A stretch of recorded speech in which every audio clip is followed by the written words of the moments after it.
This is the Shaver Football Podcast, episode 4, and we're about a week into football practices in Minnesota, and we're just over a week or so away from game day in Minnesota. So we're right there in the sweet spot in the month of August. In Becker, the 4A powerhouse under Dwight Lundeen at Dwight Lundeen Stadium, working hard, preparing for opening night against Hill Murray.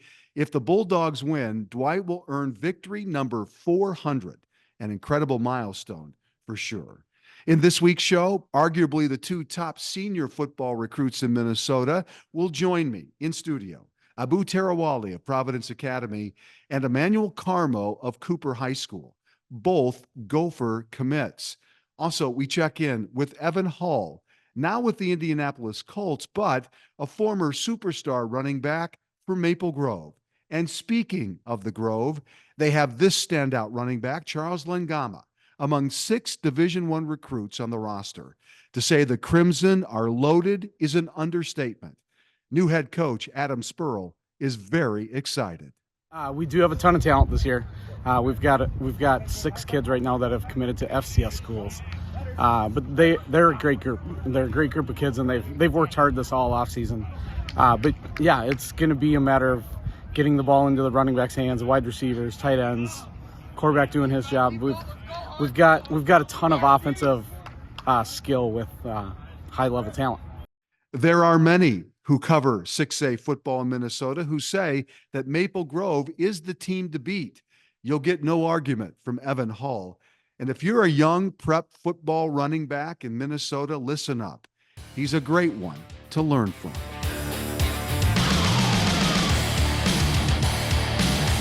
Well, we're in the middle of August, and it is training camp time for NFL football teams. And joining me right now is Evan Hull, who is a running back for the Indianapolis Colts, but we remember him around here in Minnesota as the star running back for Maple Grove High School back in 2017 and 2018. Good to see you.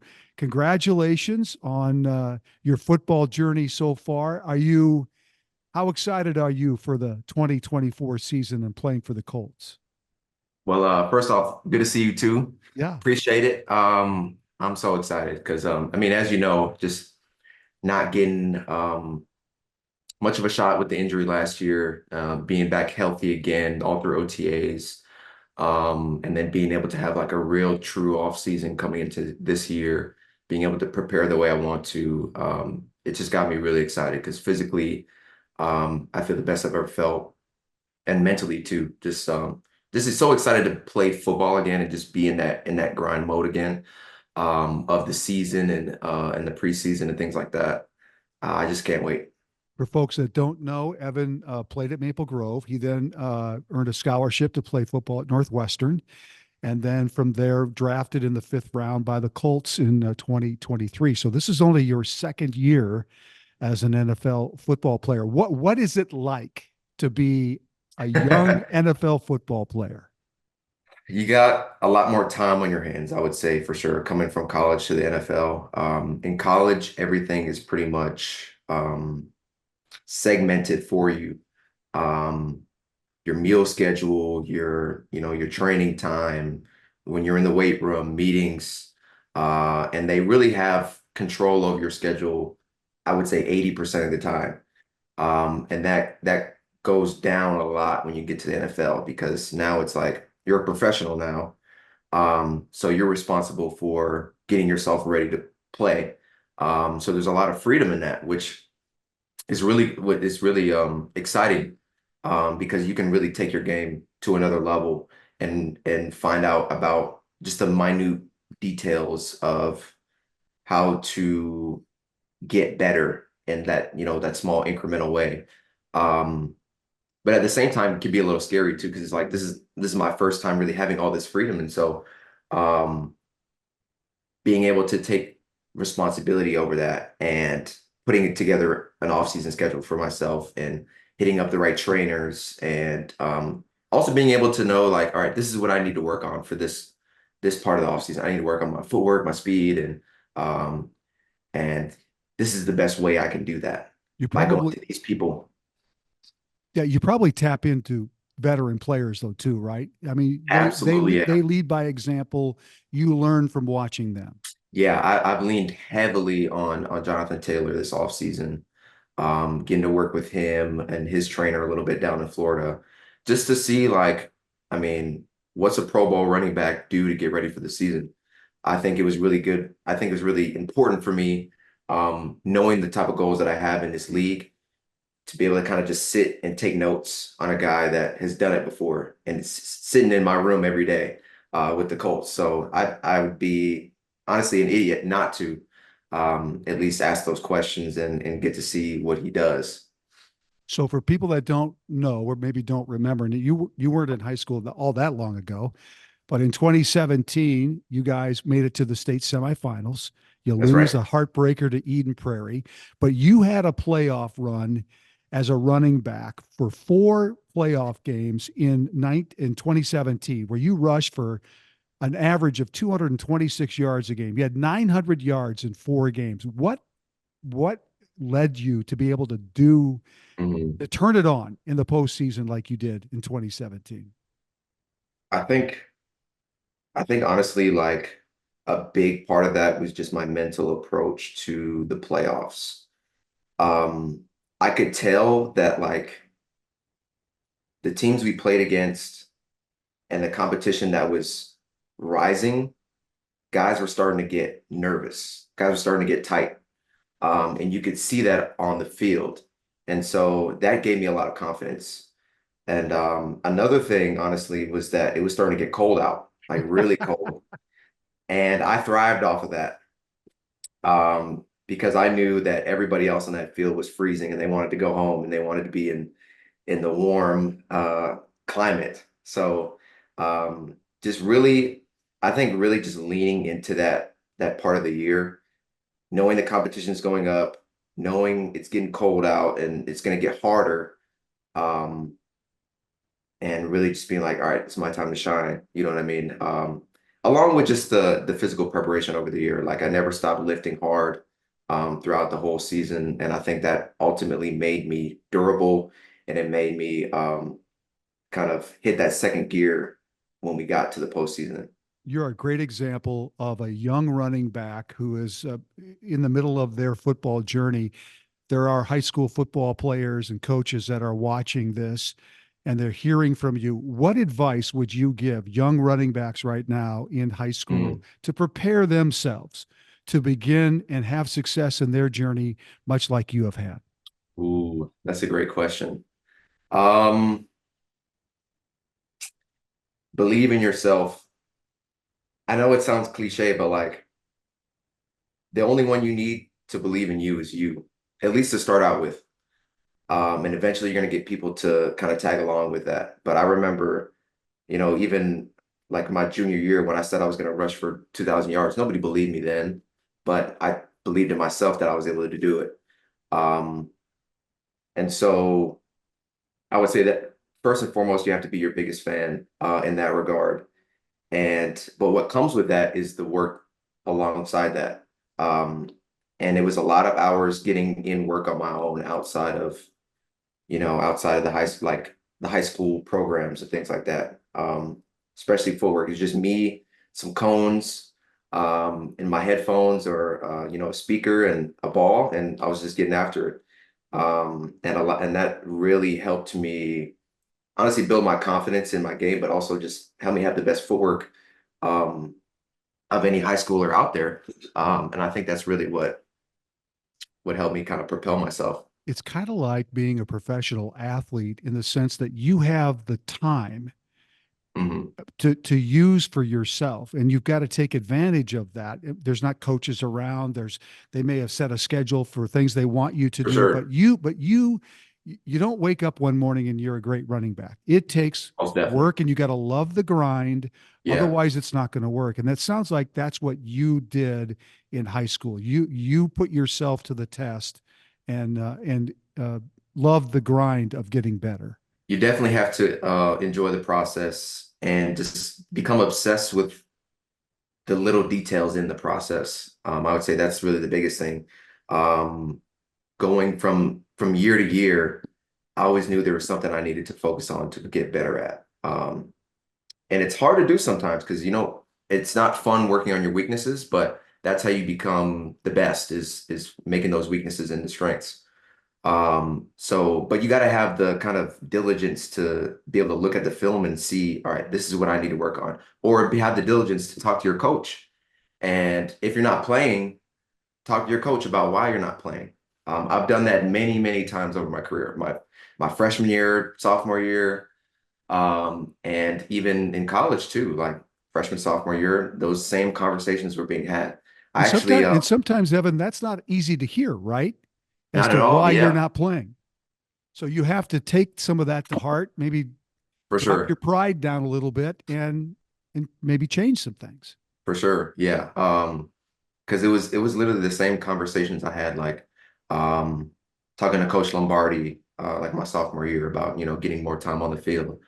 Um, then come back 4 years later, my sophomore year, going into my junior year in college, I'm calling him on the phone, Coach Lombardi, and he's telling me the same things. Like you gotta have that conversation like we had with your offensive coordinator and with your head coach about what you can improve on. And those were tough conversations, but it helped me grow not only as a football player, but just as a man too.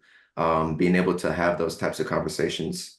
And I think honestly, that's probably the hardest part of succeeding as a young athlete, because everybody wants to like have their coach just tell them what they want to hear. A lot of times, and you got to have that kind of toughness to be able to take that hard coaching, um, whether you like it or not, and implement it. And that's what's going to get you on the field.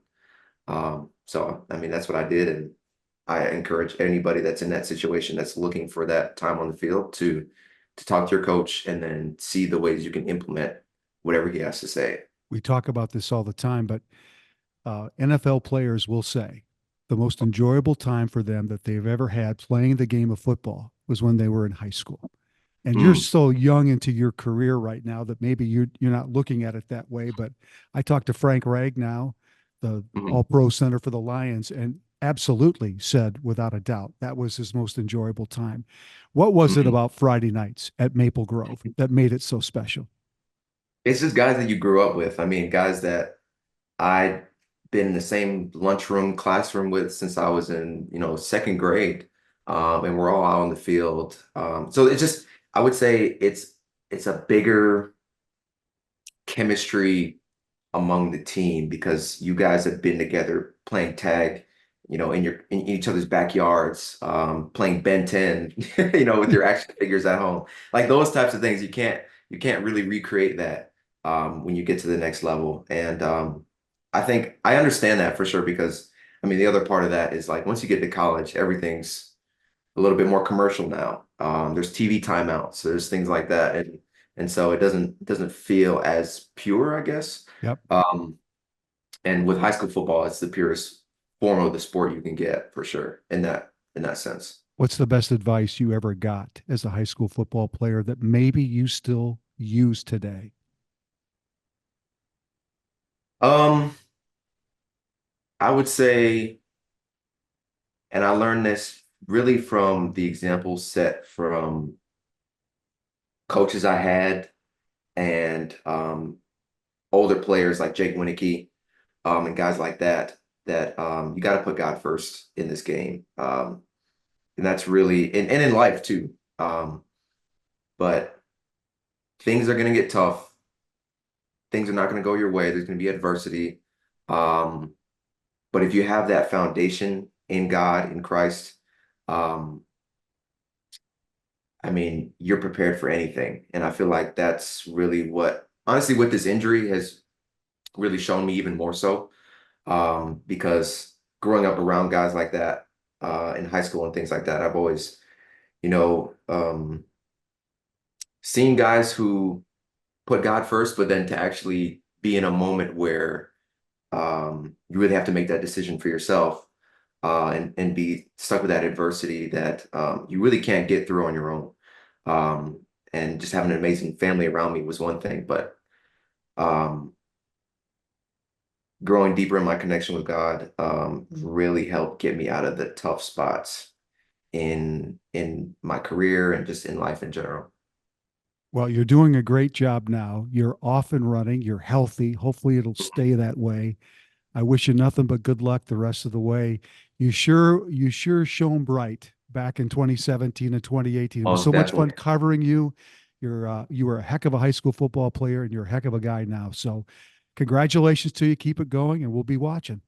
I appreciate that. Thank you Thanks, so much. thanks, Evan. We'll be right back. One of the first things I did when I retired from TV news was to upgrade my quality of life at home because I'm home a lot more.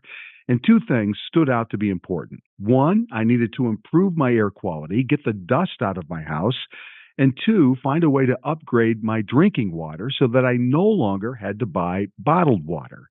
Well, I found one great company to handle both, Aquarius Home Services. They put a new Connecticut water system in my house and an air purification system in, and it's been a game changer. No longer am I buying bottled water, and my house is basically dust free.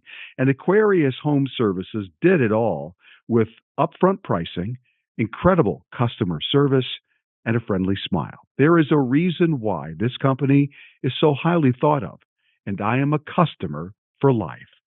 Go to AquariusHomeservices.com to get started. Aquarius Home Services, earning the right to be recommended. This is football practice at defending 6A champion Centennial High School.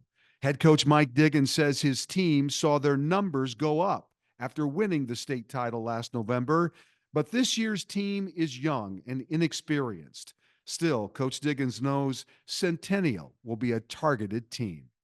I think so a little bit, but it's kind of the same old for us. I think for the last 6-7 years we've been a target a little bit from a lot of teams. We've been one of the better teams in 6A, so we always kind of have that in our mind that everybody's putting us and circling us on their schedule. And speaking of targets, Abu Tarawali of Providence Academy and Emmanuel Carmo of Cooper High School have targets on their backs. They are arguably the best senior football players in Minnesota, and they both sat down with me.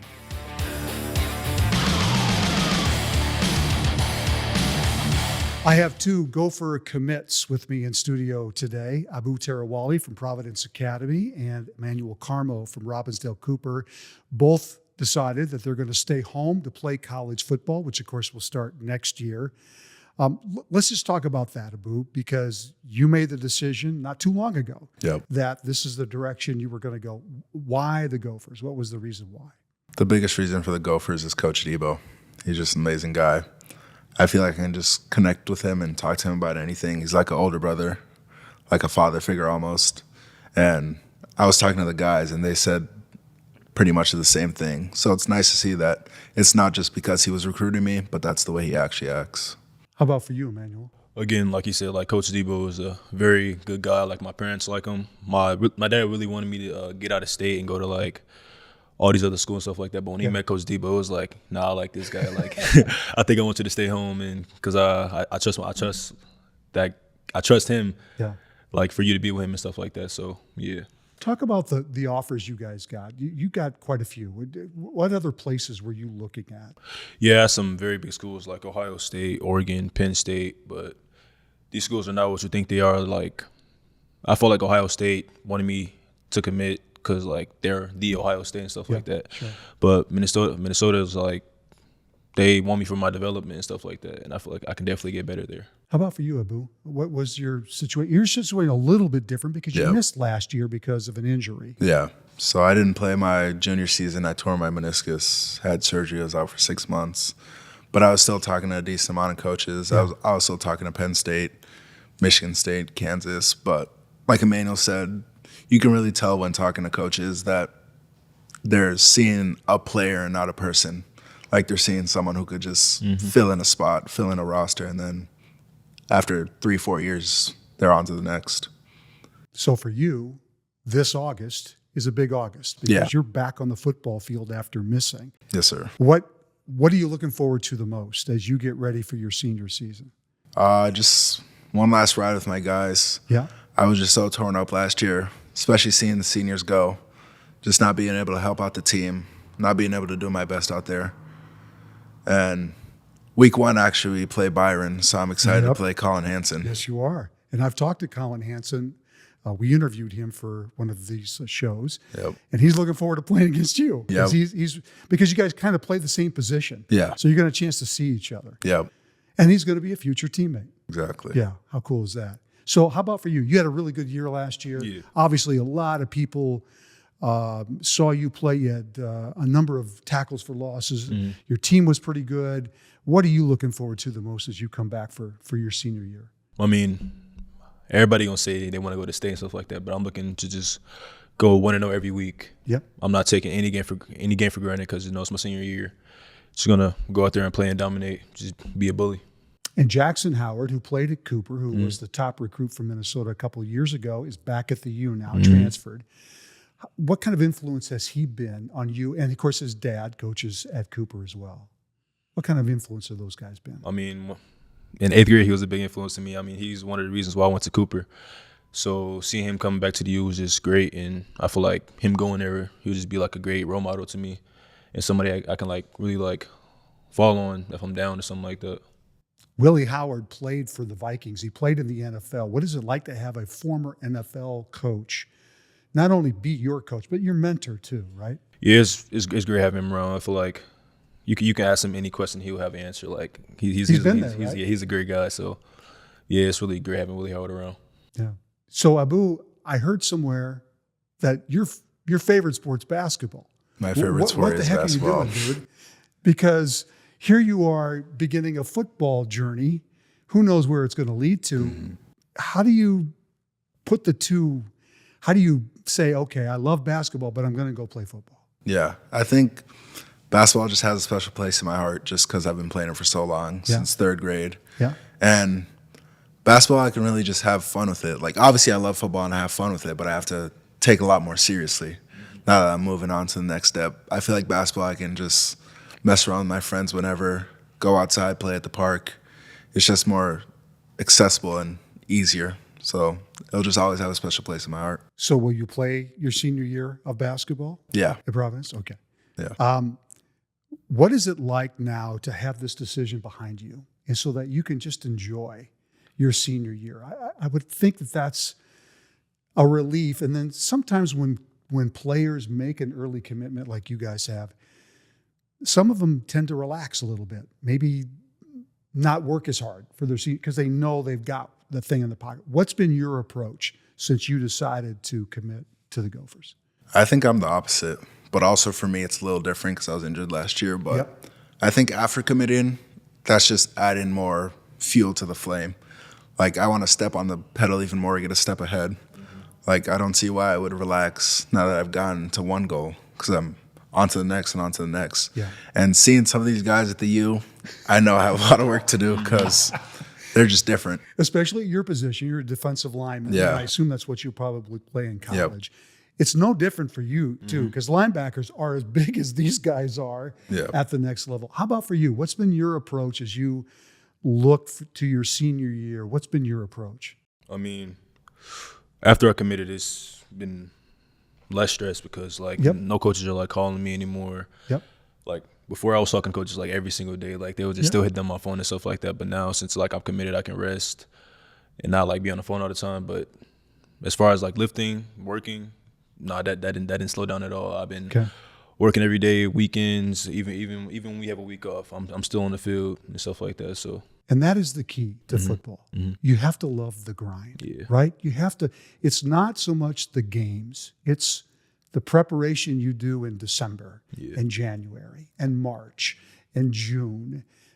If you don't love that, then this doesn't happen. That's right. right. So, what is it about the game that you love that allows you to end up where you are right now? I mean, I love everything about it, to me. I love the grind. I love that it brings like family and stuff like that. So yeah, that's really about it. I just love the game. And you love it so much that you can't Yeah. wait to play it at the next Yeah, I level. can't How about wait. for you, Abu?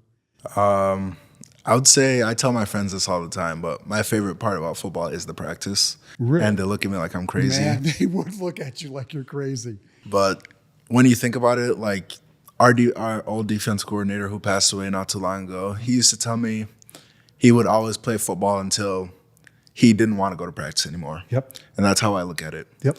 Like, I'll always love the game until I wake up one day and I think, I don't want to go to practice, or I'm going to skip this rep, or I'm not going to do this.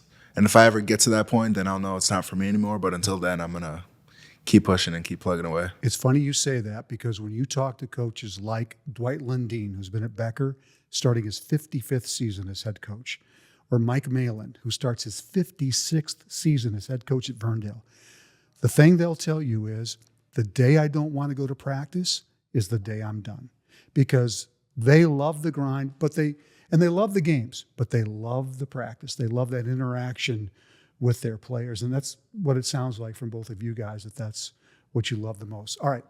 There's football players out there watching, young players, they're sophomores, they're freshmen. They want to have the football journey that you're having right now. And it's not just about the measurables. You guys have the size and all that kind of thing. What advice would you give young players out there right now who see you and say, I want to do that too? How do I get there? What things would you say, Emmanuel, they should focus on to get to where you are right now? Yeah, I mean, I know everybody say this, but like, just work hard. I never see nobody like work hard and fail. So, I mean, I was a skinny little scrawny kid coming in my freshman year. I had like a little blood bro me and stuff like that. But I would just work and work and work. And that's how it got me where I am now. So, yeah. And when you say work, you're talking about lifting weights? No, I do everything. So I'm But everything. But I mean, that's part of it, right? Yeah. You're working on your feet. You're working. You're doing film study. You're doing all of the things that make you a well-rounded football player. And grades too. Keep them grades up. That is really the key too, right? Because if you don't have that, you could have all the potential in the world and it may not matter. How about for you? What advice would you give young players out there? I would say just don't compare yourself to anyone. Like, you're not living anyone else's life except for your own. So you can work towards someone, but don't try to be like someone. Yeah. Do your own thing and you'll end up on your own path. And like Emmanuel said, grades are the number one thing, which my mom tells me all the time. But before I didn't want to believe her, but it's really true. Like, you can't be anywhere without the knowledge, even on the football field. Yeah. If you don't know what you're doing, you could be the best athlete out there and you could just be lost. Yeah. So what are you looking forward to the most this season? I kind of probably know the answer for you. You can't wait to just get out there, Yeah. right? Tell me about what you're looking forward to the most. Just the Friday night lights. Obviously, I was there with my team, but it's just not the same when you're not on the field with them. Yeah. You're not understanding what they're going through. Yeah. It's just not really the same. So I'm just excited to be out there. Every day I wake up, I think about August 29th. I have it marked down on my calendar. I can't wait for that day. How about for you? What makes Friday night so special for you? I mean, I just can't wait to see 1-0, 2-0, 3-0, 4-0, 5-0, and just keep seeing like how undefeated we are and just prepare for playoffs. My bad. Yeah. Well, I appreciate you guys coming in here. It's exciting to see young guys get the opportunities that you guys are getting. And I know that leadership is a part of what makes you guys who you are. And when I've talked to your coaches, I've talked to Colin, I've talked to Willie about you guys. You guys really exemplify that in so many ways. So I wish you nothing but good luck this season. Thanks for doing this. I appreciate Thank you. it. Yeah. We'll be right back. I was visiting with my friends over at Truestone Financial the other day, and they're just a warm and welcoming group. They're known as the Neighborhood Credit Union, and I think that's the best way to describe them. When I'm at Truestone, I feel like I'm chatting with my neighbors. Combine that personality with a full menu of services and a lot of financial expertise, and you have a winning combination. Whether I need a checking account, a car loan, even a mortgage, I know I'm going to be working with smart, friendly people. With 23 locations in Minnesota and Wisconsin, you're not far from a Truestone neighborhood. Visit a branch near you or learn more at truestone.org. Truestone is an equal housing opportunity lender.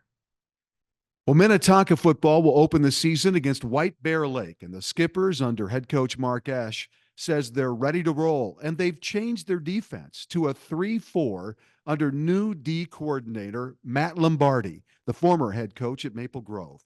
It feels like a perfect match at Minnetonka, who may blitz more in Game 1 Thursday night, August 29th, than they did all last season. Next week, we reveal the results of my coaches poll. I surveyed every football coach in Minnesota to find out who are the teams to beat in each class and who may be the best players in each class. Plus, next week, Quinn Carroll, the Gopher offensive tackle, will join me, and also future Gopher and star at Byron High School, Colin Hansen, will be here. And also Roman Voss, the great junior quarterback linebacker from Jackson County Central. That's next week, which, by the way, is Game Week. For producer Alex Haugen and the great folks here at Talk North, we'll see you next week.